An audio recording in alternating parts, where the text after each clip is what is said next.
My lord, in case of a gay marriage, who will be the wife? In case of a lesbian's marriage, who will be the wife? In case of a transgender marriage, who will be the wife? These questions will arise.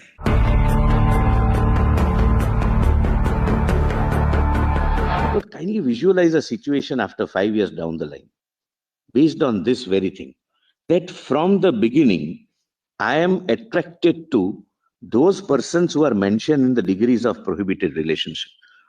Incest is not uncommon in the world, and world over incest is prohibited.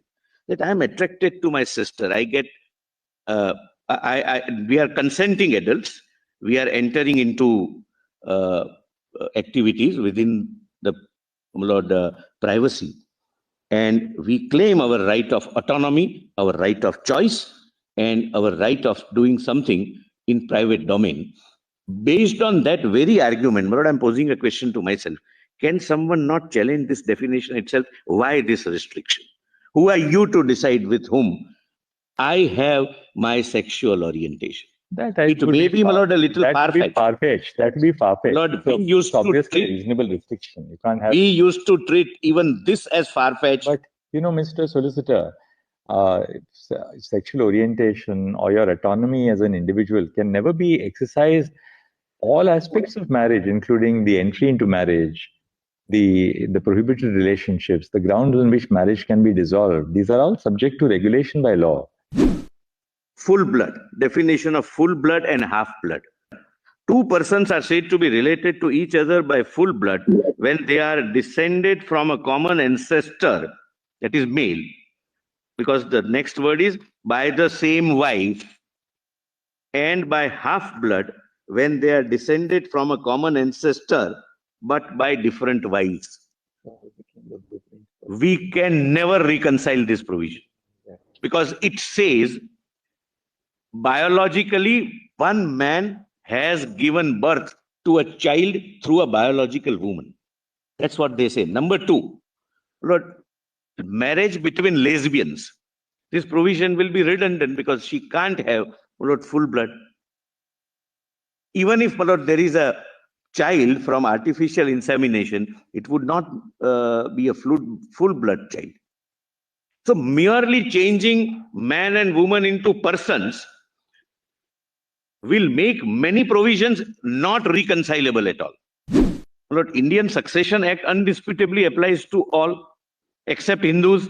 Hindu would be governed by the Hindu Succession Act. In a given situation, if he marries Hindu, otherwise Indian Succession Act. Now, this also, my lord, kindly just one or two sections, just for the flavor. Domicile acquired by woman on marriage. By marriage, a woman acquires the domicile of her husband if she had not the same domicile before. So it will have to be decided who is the woman. Wife's domicile during marriage. A wife's domicile during her marriage follows the domicile of her husband. For passports, etc., this issue would arise and you will have to decide who is the wife. I'm not reading all, but my lord, Succession Act provides for widow, widower, husband, wife, father, mother, etc. 33A. A widow but no lineal descendant and the net value of his property does not exceed the whole of his property shall belong to the widow. Now, my lord, if in this relationship one partner dies, whether he leaves behind a widow or a widower,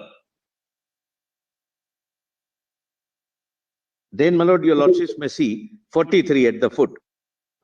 In the intestate's father is dead, but the intestate's mother is living.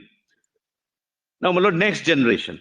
My lord, marriage is permitted, they adopt, and someone dies. And father and mother is, my lord, LGBTQ couple. Who will be treated as dead as father and who will be treated as dead as mother? This would be the, my lord, dilemma.